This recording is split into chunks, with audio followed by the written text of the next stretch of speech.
She was fascinating, mysterious, an unsolvable puzzle. Her name, Jasmine, and she was my friend. I sat opposite of her, and every chance I got, I glanced in her direction. She wasn't really much of a talker. She sat in silence, emotionless, staring out the window. I always wondered to myself, is it the vagrant blue sky that got you fixated? Or are you deep in thought? Maybe thinking about your favorite show. As time passes, the walls she had set up became lower and lower, until it was a straight path to the girl who was backed into a corner, scared from reality. She began to give me pieces to a never-ending puzzle. The puzzle was coming alone just fine, not knowing that the last piece she hid from me would end up turning my world upside down. It was just a regular other day at school. We sat in the back corner of the class, as usual, enjoying each other's company. She finds humor in all my silly antics. Bright blue eyes, shimmering like ocean blues, a smile that stops time. A playful sway of her hand, and for a split second, I saw the unbelievable. She frantically adjusted her cuffs. I should have addressed the situation right there, but I wasn't too certain of what I saw. The thought kept me up all night. Jazz? Are you okay? Following the day, Jazz and I are walking down the hallway. I came to a brief stop and stared Jazz in her face. I took a firm grip on her wrist, and there it was. Scars. Deep cuts, some fairly new. Jazz stared at me in disbelief. Her face screamed shocked, but her eyes seemed worrisome. A burning sensation in my eyes, Jazz and I emotions were conflicted.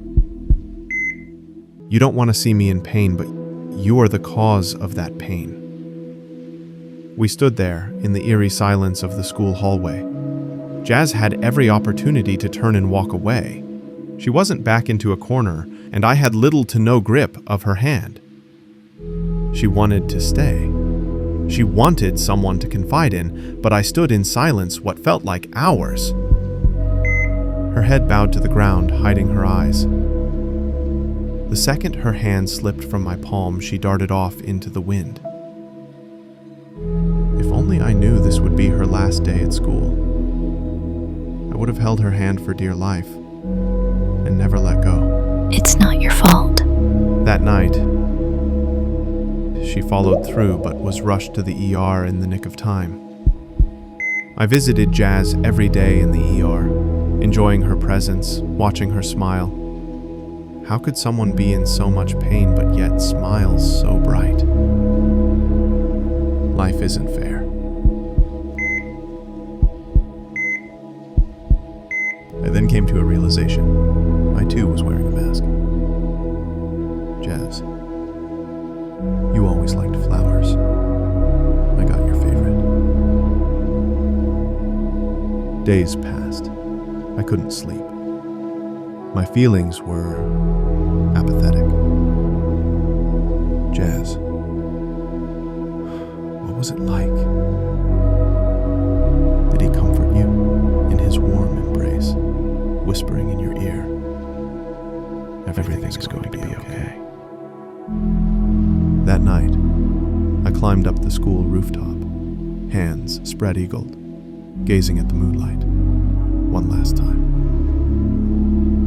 The midnight breeze rippling through my shirt. I leaned forward.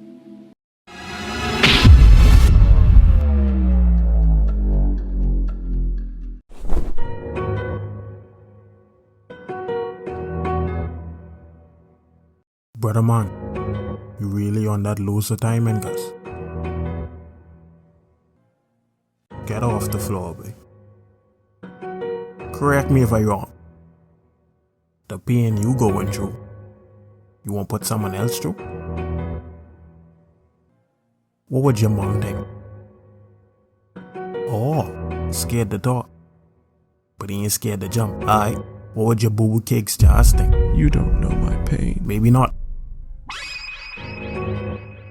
but she would rather carry your burden than your casket. Life ain't fair, G. It can get rough, real talks. But what I need you to do is pull up your big boy pants, lock in, and power through. It can get easier, I promise you. Let me ask you something. What would you have done different? I would have told her. See, you off. That ain't enough. Say hi to Josh for me.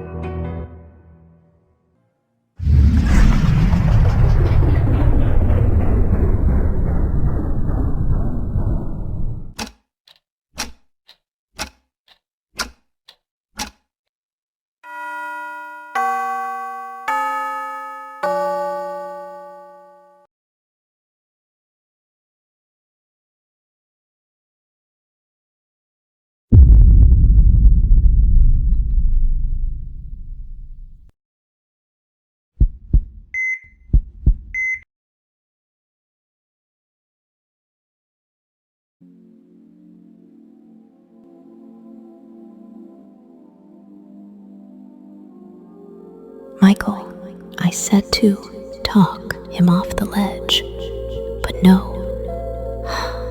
You disobeyed my order, interacted with a mortal, and then manipulated the course of time.